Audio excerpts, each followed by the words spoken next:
Hey, this is Justin with Josh, Hey. and let us show you Shovel Knight. Ooh, Shovel Knight. Let's talk about Shovel Knight. I like Shovel Knight. I do too. I think this is the first let us show you that we both had a chance to play and talk about. Yeah, you typically let us show you can kind of, hey, let me show you meeting my co-host. This is the first case, I think, where we have one where it's both of us showing the audience. Yeah, and I always play it as like, I'm unprepared, so I hope you have questions, because I'm good at answering them. But it's going to be a little different this time. Now we're both unprepared and hoping that nobody's asking questions. Yeah, it's going to be very silent. Lucy. Whatever. Lussie. Ha! It's official. Now, getting into it, Shovel Knight was kickstarted and officially released back in last June. So, released on the Windows PC platform along with 3DS and Wii U on launch. Later, OS X and Linux followed. And finally, what we're talking about here is to release on the Sony and Microsoft consoles. Now, Sony being a cross-buy between PS3, PS4, and Vita, and Microsoft being Xbox One. So you played the PS4 version, correct? Well, the Sony cross-platform one. You played. And yes, I did PS4, and I did do some cross-save and carried over to my Vita, went on the go, played it, came back, uploaded it, played on my PS4. It's awesome. Sexy. I did Xbox One. Yeah. A little jealous, and we'll Yeah. talk about why I was jealous of that. Great game either way, and you can't lose out no matter what platform you play it on, even if it's not the Sony or Microsoft. PC has some features, 3DS actually has some special features, Wii U has some special features as well. They did something special for each system. Now, what Shovel Knight is, it's a throwback to the old action-adventure platformer games of old, pretty much. Yeah, what would you say, what does it pay homage to, would you say, most? Because that's something I've been trying to figure out, because I part of me keeps thinking Mega Man, but then I remember I never actually played a Mega Man game, so how would I know if it did that? Well, that's the thing, there is not a most. There is so much that you could tell has definitely inspired them here. Okay. Which we'll get in, but a quick little get thing. to that. We gotta know what's happening here. Now, as it starts off, Shovel Knight is adventuring with, as it's written, his beloved Shield Knight. And they're having a good old time, and then they hit a place called the Tower of Fate. And after a Tower of Fate, Shield Knight is lost. Shovel Knight can't take it, he kind of goes in seclusion. During this time, an evil enchantress pops up with her Order of No Quarter, which is made of a bunch of other knights, and you gotta return. You gotta grab your old shovel blade and get back to the action. And you're working your way to defeat the enchantress by going through the Order of No Quarter, in which, of course, it goes across the land, and each having their own unique level. Now, I felt it was really, and you keep talking about wanting to talk about reference and stuff, but again, we got the Super Mario 3 gameplay in this aspect with going across the land, all these different things, and at least I felt, and it was, I loved the way they told the story, that every boss, every Order of No Quarter knight gave you a little piece of the story, a little bit additional information. Oh yeah, and going back to the Order of No Quarter, this is kind of set up like a Mega Man game. Each stage has their own boss. And it's actually kind of set up like the Robot Masters. Everyone kind of has their speciality, but they're all kind of the same group. If you see it, you'll immediately damn, Mega Man. But yeah, as you said, they have a little dialogue, banter back. Also something else that Mega Man did as well. They, at least in the Mega Man X series, they had a little throwback to kind of give you a little bit of taste of what they've been through. Sure enough. Well, one thing I will say, you make mention that they all have their little thing, little quirk, and the little way to beat them, kind of like the Mega Man series. But see, I'm terrible at these kind of games, so I just did the exact same shit over and over and over again, and it mostly worked. Pretty much. I mean, you play them, you learn their pattern, and then you try to adapt to it. Which you can see in multiple games, and the same thing with the levels are set up. You get a little bit of a Castlevania feel in it. And it's like a mixture of all that. I mean, you feel some Castlevania while you're playing. You feel, as we mentioned, not Mega Man, just how the bosses are set up, but as you play, the whole jumping platform aspect, the whole learning as you go. It gives you, a little taste about what's about to come up. And then after it, gives you, okay, I get you, these platforms are going to move me this way. Then you get there, and it's just, complicated, or... Well, not complicated, but you can see the difficulty ramp up as you go on. Well, the game has a lot of the familiar things that we've seen across platforming games for years now, as you mentioned. I mean, you see the basic spike top enemies that pop up if, one or two stages in, and it's like, oh, I can't jump on their heads. That's the kind of thing. And then you see the conveyor belts with the arrows pointing in a certain direction. Well, that's going to launch me this way into those spikes, and this will launch me this way into those spikes. But then there are the other things where it's like, I wonder what this platform is. You jump on it, and suddenly it just starts launching you upward. You're like, oh, shit. There's a lot of different aspects, and what I like is it's very familiar to those of us that grew up in the 8-bit era where we didn't have tutorials. You hopped in a game, and maybe it had an instruction manual that gave you that you can glean some information on, but you hopped in a game and you learned or you didn't. And with the difficulty, they have an interesting death system. You don't have a number of lives, but they kind of have something that's a little bit, I would call it Souls-ish. Kind of like if you played the Dark Souls, Demon Souls, Bloodborne game. Your currency in this is gold, and you collect it as you go through the level, and you can spend that to get power-ups. But if you die, you drop your gold, and depending on how much gold you have, the more gold you drop. It's essentially a percentage system, right?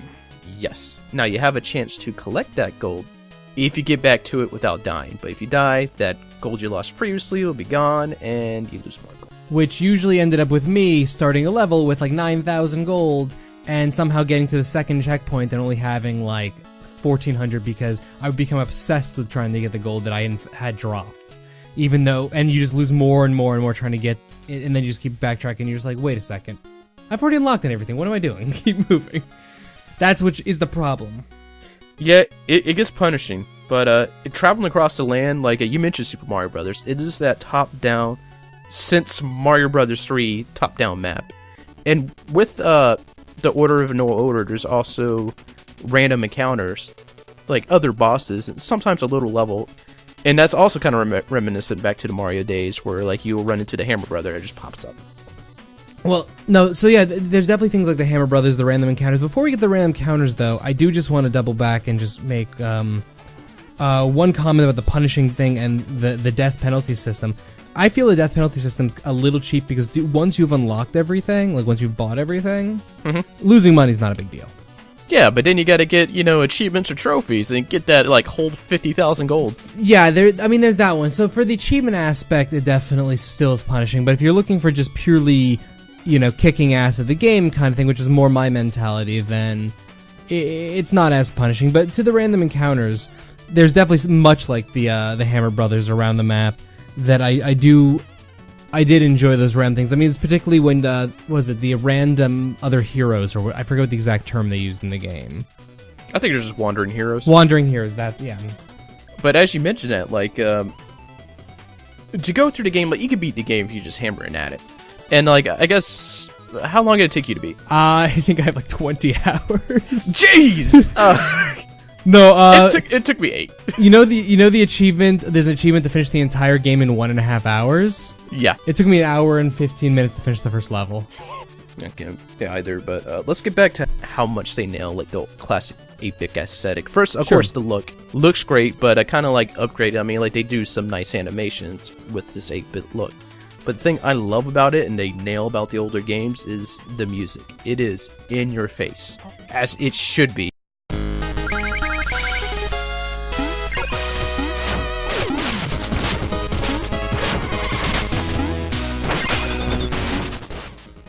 The music is sensational from the moment you get to the menu, the opening menu start screen. I was, feeding my kid, and I thought, well, I'm going to play Shovel Knight a minute, let me turn it on. And my plan was just to mute it and just have it ready to play. And I actually was going to go watch Star Trek or something like that.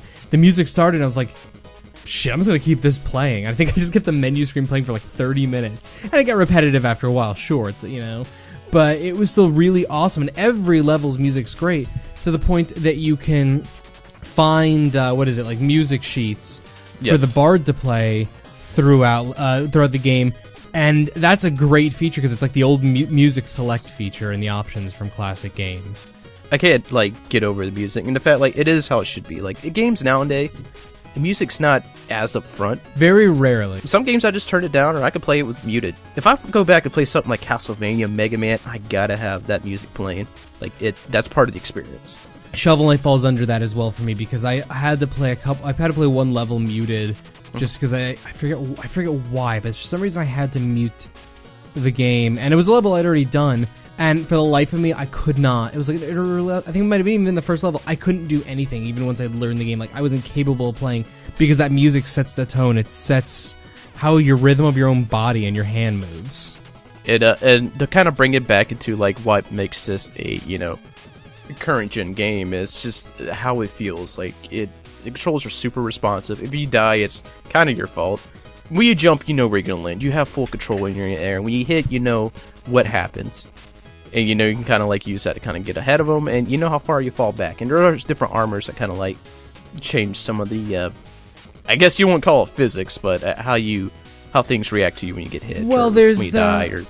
There's the metal, there's like the iron-looking one that makes you not get knocked back, or is not as knocked back as far when you're hit by things, but you also have trouble stopping to the point that it's almost like running on ice. There's the gold one, the flashing one, which I think makes you a little more acrobatic, if I'm correct. It was a little confusing how that one worked. No, it does nothing. I mean, you flip when you jump, but you get no, like, extra... See, I genuinely felt like I was flying higher in the air. Yeah, well, I mean, look at you. You're shining, you got a gold trail, and you're flipping. Fair enough. Also, I think in dark levels, it actually does light them up. Oh. That would make actually some sense. Nice little tidbit there. Plus, I think the King Knight actually compliments you if you're wearing it front. Well, I've got some shit to do. Speaking of shit to do, like, they're not done with this. There's definitely planned DLC coming out, and one actually I got to see at PAX, being the Plague Knight DLC. And from what I can tell, this is going to let you play, like, through the entire game as Plague Knight. It's going to have its own story as well. I wonder why they chose Plague Knight as the new character, as, like, the new playable character. It's just a curious thing, because it's just like there's a lot of knights. There's obviously they wouldn't choose the Black Knight because he's essentially, just a mirror to Shovel Knight. But actually, I have an answer for you. They're going to do 3 different knights. Okay. Plague Knight's going to be the first one. Then they're going to do King Knight and then Spectre Knight. Actually, I don't know if they're going to do it in that order. I just know Plague Knight's first. But they're also going to do a gender swap mode, a challenge mode, and a battle mode featuring the Order of No Quarter, so Boss Rush. Now, but with that DLC, like, with Plague Knight, I think we're definitely going to cover that. You all wouldn't be surprised to see another Lussie come out. I wouldn't be surprised in the slightest. And along with that, we are going to have another video to cover what's kind of special about the Microsoft and Sony brand. Sony being, there is a encounter with Kratos. And with the Microsoft one, I'm so jealous you got to play this. So the Microsoft version, Battletoads. There's some really awesome stuff, and that'll be in the next video. We'll get into all that.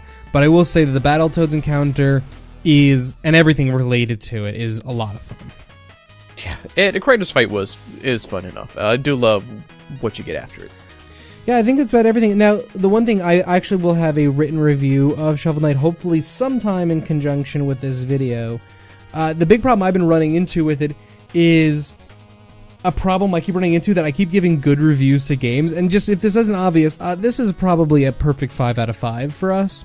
Yeah, I think there's no question here. We both love this game. I absolutely love and adore this game to an extreme, and it bothers me because I keep giving good reviews to games, but that's the problem in a lot of cases when you buy games, as we tend to do for the most part. You tend to only buy and review things that you already know you're going to like.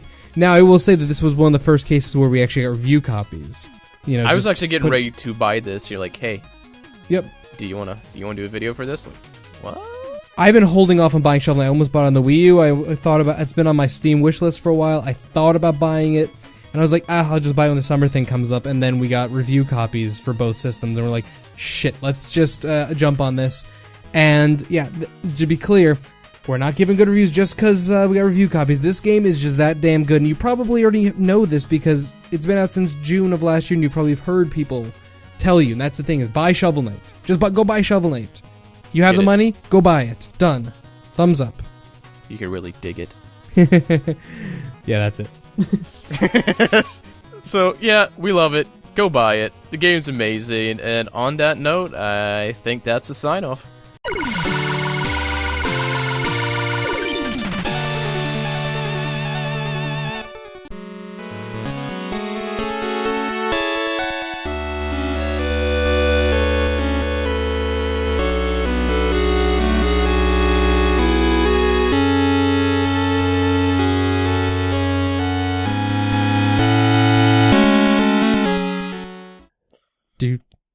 Do do do do do do do do.